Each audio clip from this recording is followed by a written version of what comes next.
na početku zahvalim generalnom sekretaru Guterešu i specijalnom predstavniku generalnog sekretara Taninu na podnetim izveštajima, kao i posvećenom radu na realizaciji mandata UNMIK-a u skladu sa rezolucijom Saveta bezbednosti 1244 iz 1999. godine.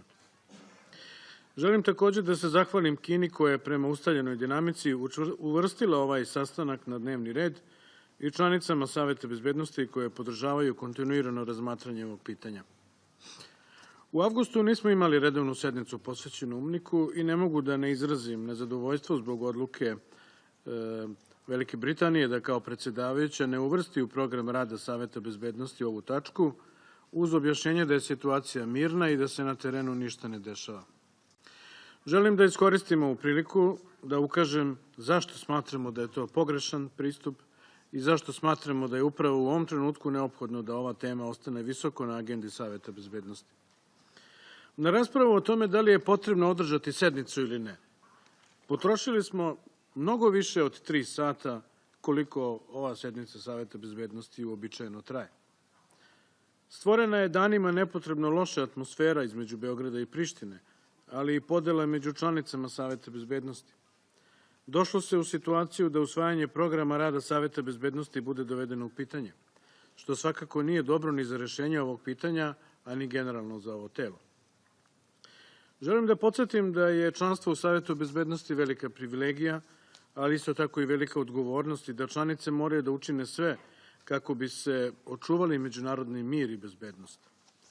Ujedinjene nacije i države članice ne žele vreme ni trud godinama unazad u radu na prevenciji konflikata i na svima nama je velika odgovornost da učinimo sve čim uočimo prve signale kako bismo sprečili da nestabilnost preraste u konflikt. U ovom slučaju se pak susrećemo situacijom da se zapostavlja napola rešen problem. Konflikt je daleko iza nas, ali isto tako smo daleko od stabilne i bezbedne situacije, koja više ne zahteva pažnju ovog tela. Proglasiti ovu temu manje važnom u vreme kada intenzivno pokušavamo da pronađemo trajno i održivo rešenje uz veliku podršku važnih aktera međunarodne zajednice, u najmanju ruku je kontraproduktivno. Mi i dalje verujemo da je oko pitanja frekvencije razmatranja ove teme u Savetu bezbednosti potrebno da se postigne dogovor svih članica i da se ovde ne radi o tehničkoj stvari. Podsećam da je Srbija pokušala na konstruktivan način da doprinese sporazumnom rešenju i da smo spremni da u tom duhu nastavimo da razgovaramo sa svim zainteresovanim stranama. Poštovani predsedniče, sa žaljenjem mogu da konstatujem da se ništa suštinski pozitivno nije dogodilo u periodu od poslednje sednice Saveta bezbednosti. Zajednica srpskih opština, koja predstavlja stub Briselskog sporazuma, nije formirana sada već više od 2000 dana. Nisu stvoreni uslovi za povratak više od 200.000 interno raseljenih lica. Nije počeo sa radom specijalni sud. Dok skoro godinu dana od ubistva Olivera Ivanovića nije pronađen počinilac ovog gnusnog zločina. Ništa od toga se nije desilo. A teško je reći bilo šta pozitivno i o onome što se dogodilo, a to su gruba kršenja rezolucije ovog uvaženog tela, nove provokacije i novi incidenti. Izdvojit ću samo neke. Takozvana Skupština Kosova usvojila je zakone kojima će praktično biti omogućena transformacija kosovskih bezbednosnih snaga u oružane snage. Uprkos upozorenjima i stalnom pozivanju međunarodne zajednice na oprez, a uz potpuno ignorisanje interesa i stavova srpske zajednice na Kosovu i Metohiji, vlasti u Prištini ne odustaju od stvaranja oružanih snaga. Republika Srbija se izričito protivi ovakvim unilateralnim aktima, jer je jasno da je reč o snagama koje bi imale sve atribute i nadležnosti vojske, bez obzira na njihov naziv.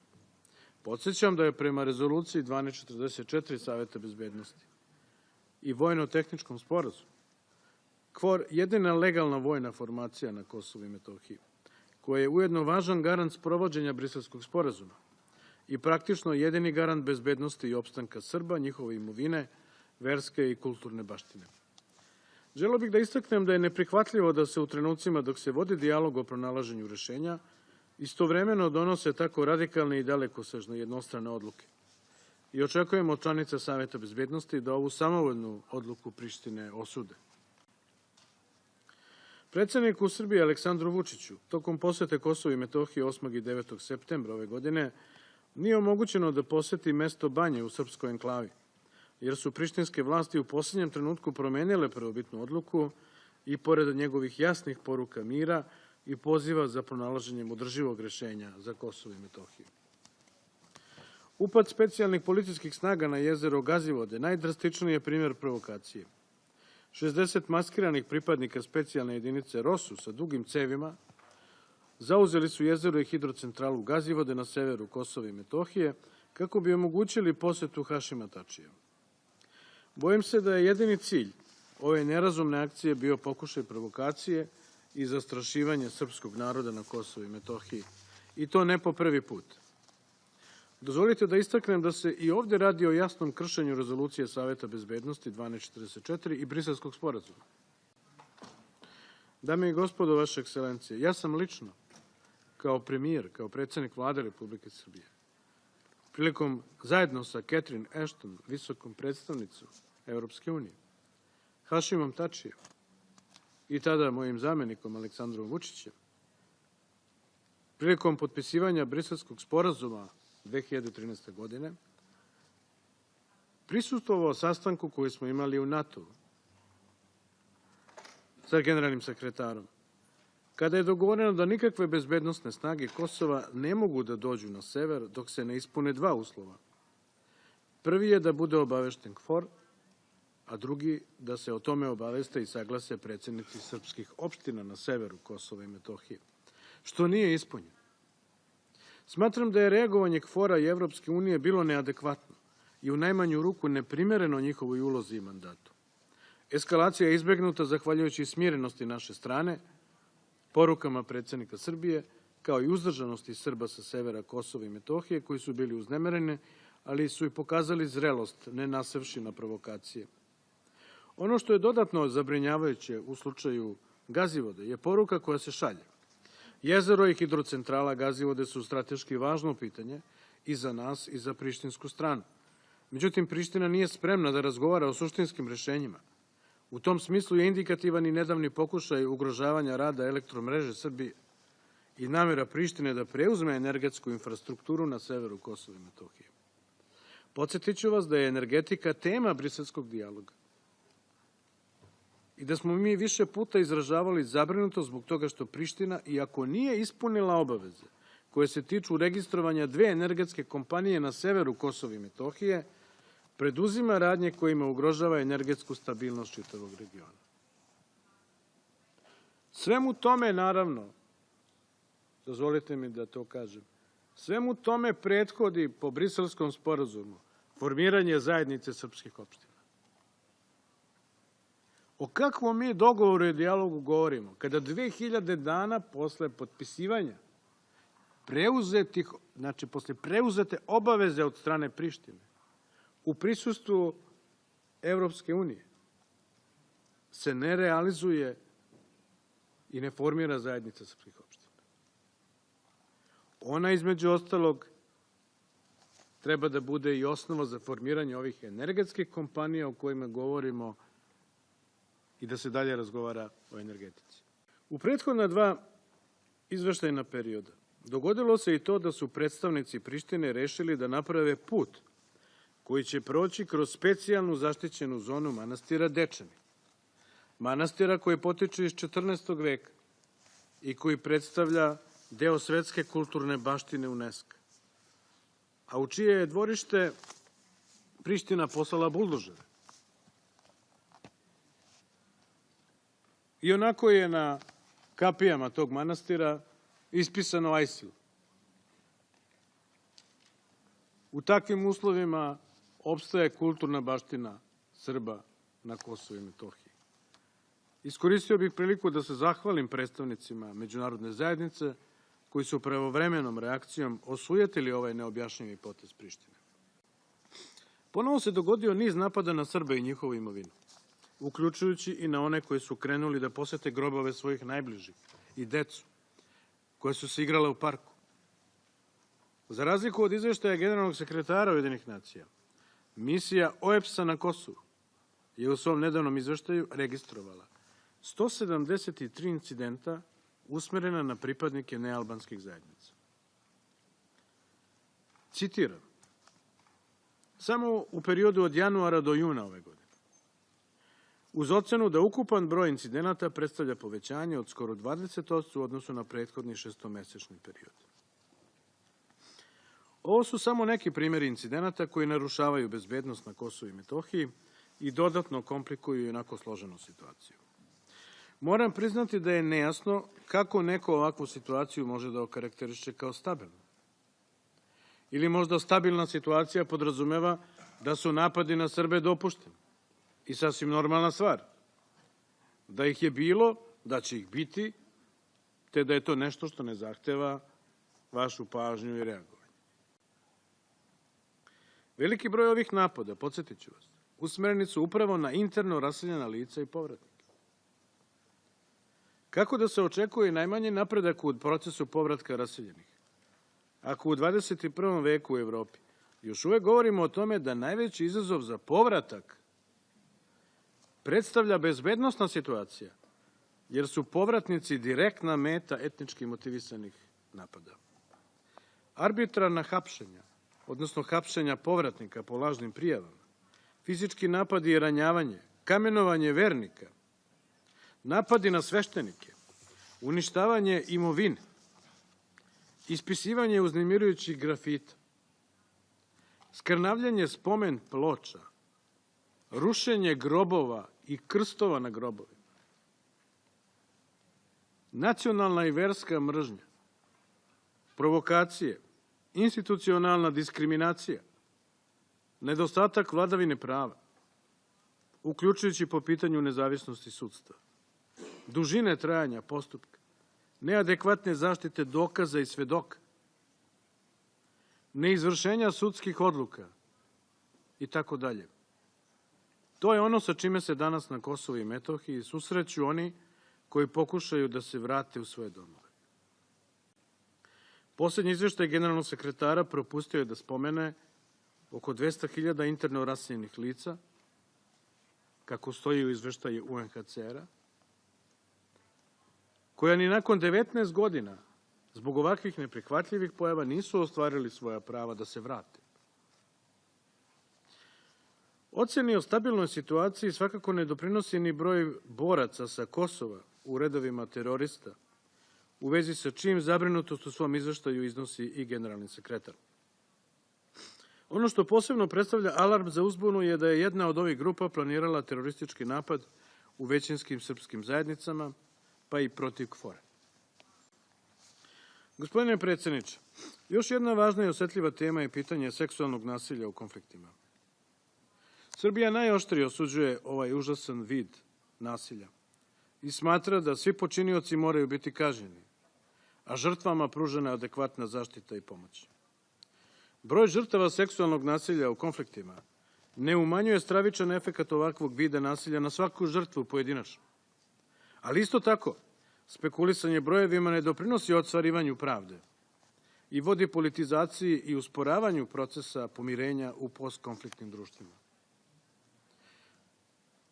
Podaci iz ovog izveštaja generalnog sekretara, koji se pozivaju na Komisiju za verifikaciju i priznavanje statusa žrtava seksualnog nasilja na Kosovu i Metohiji, gde je od 782 prijave 137 prihvaćeno, ukazuju na to da predstavnici Prištine godinama unazad pred ovim cenjenim telom iznose neistine, pozivajući se pri tome na Svetsku zdravstvenu organizaciju, koja ove podatke uopšte ne poseduje.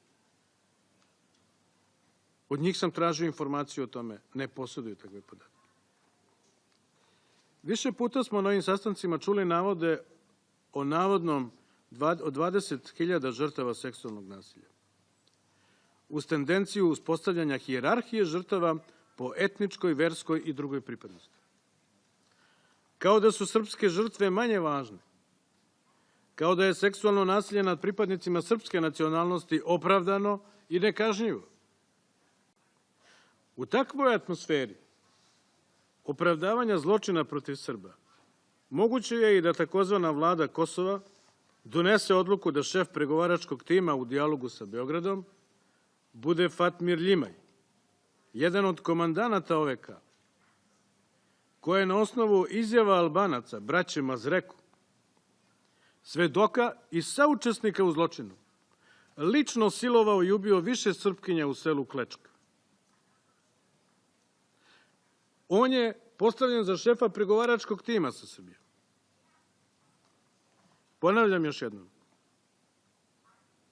Srbija smatra da se rešavanju ovog pitanja mora pristupiti bez politizacije, uz uvažavanje svake žrtve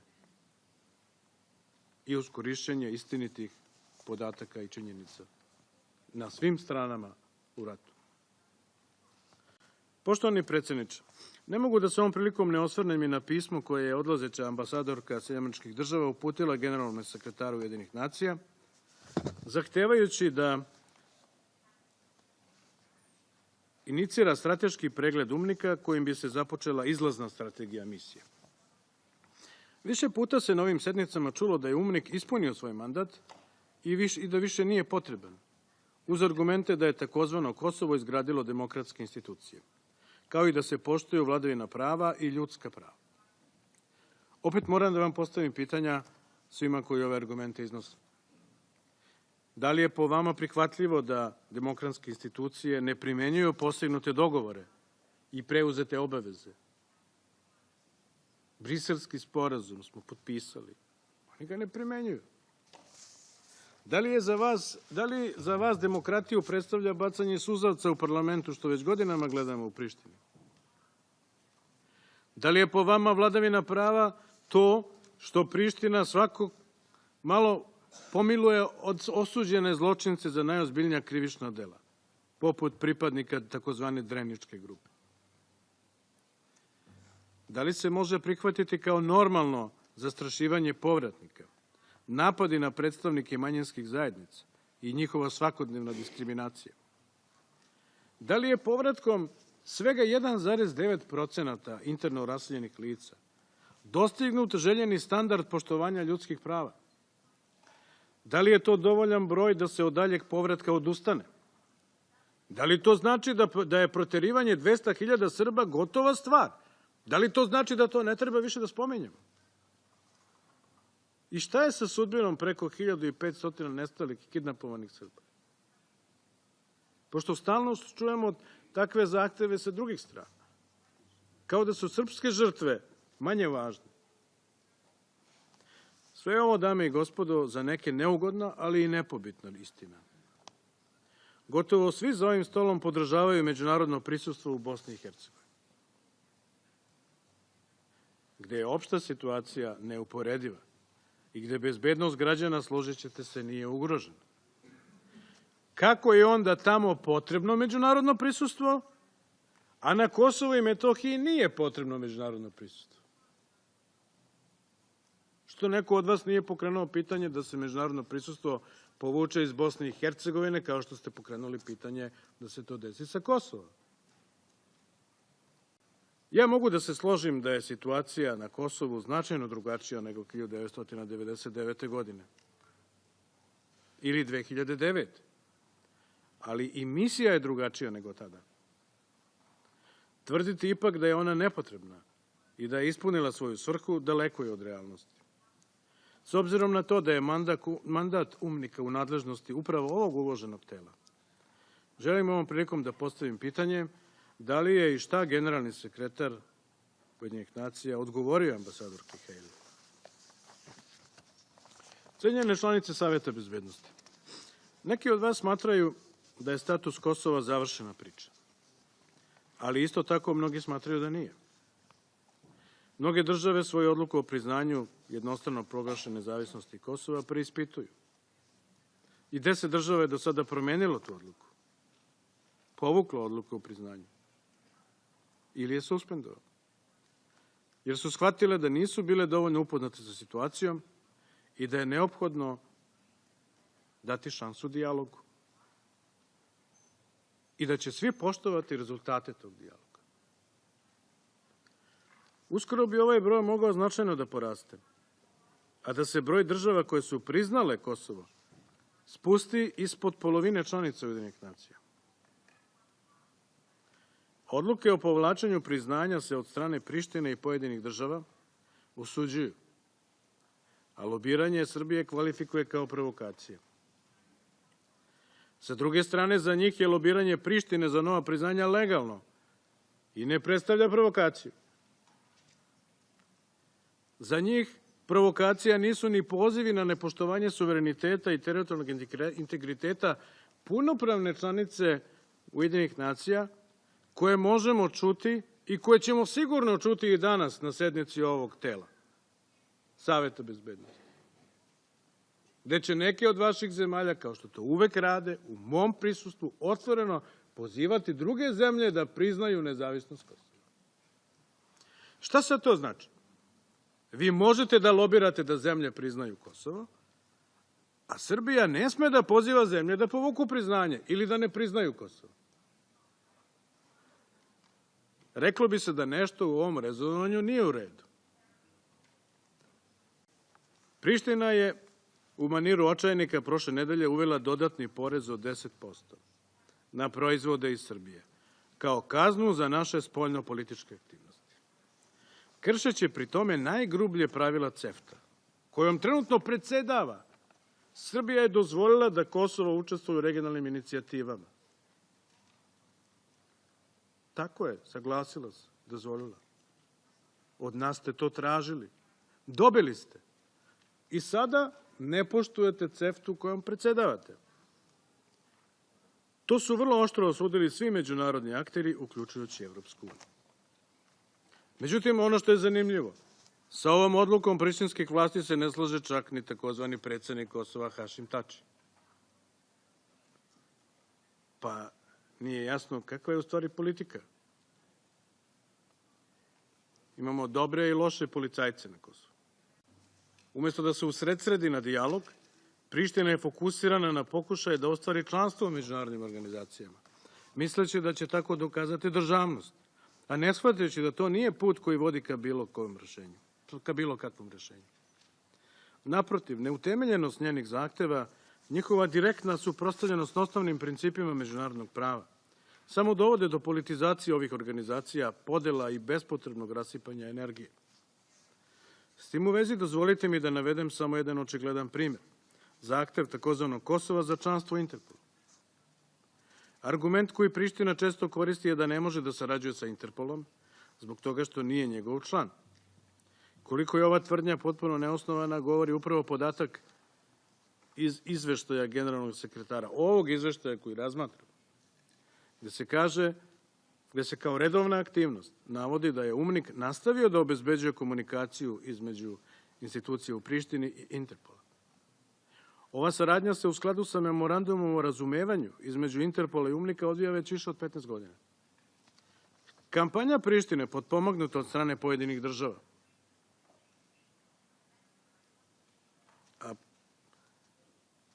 i to otvoreno, gde pojedine države otvoreno učestvuju u lobiranju, propagiranju i pozivanju drugih država da priznaju nezavisnost Kosova i da glasaju za Kosovo u međunarodnim organizacijama.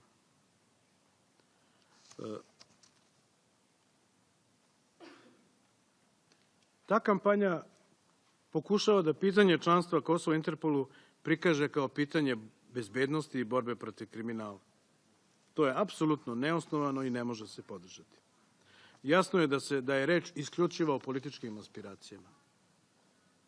Neće Priština u Interpol da bi se borila protiv kriminala, već da bi se predstavila kao nezavisna država. Sa druge strane, mi zato i govorimo da svaka zemlja treba da ima u vidu i da ima u vidu da su ta pitanja statusnog karaktera, a nisu ekspertska pitanja. Jer, znate, Prištini nije ništa smetalo da u roku od 24 sata izruči Turskoj takozvane guleniste. Nije smetalo što nije članica Interpola.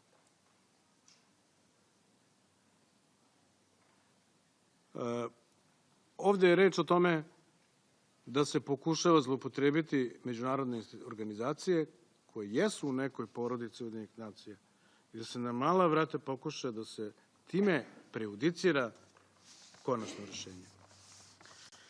Okolnosti su učinile da se moje izlaganje možda čini sumornim i negativnim, ali ja želim da ovo obraćanje završim pozitivnim porukama.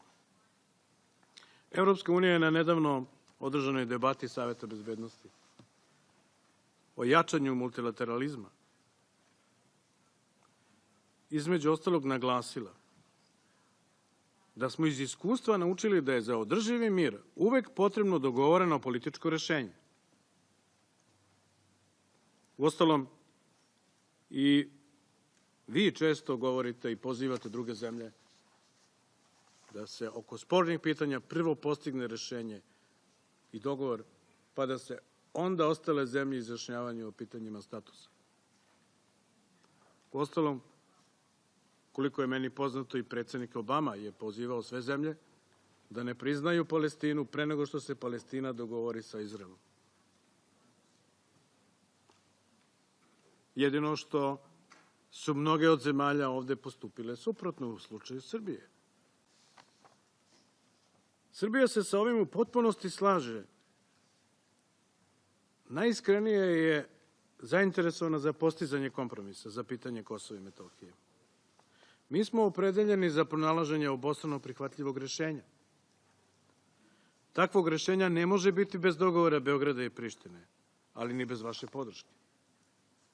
U tom smislu apelujem na sve vas da pomognete ovaj proces, da iskoristimo momentum i pokušamo da napravimo iskorak.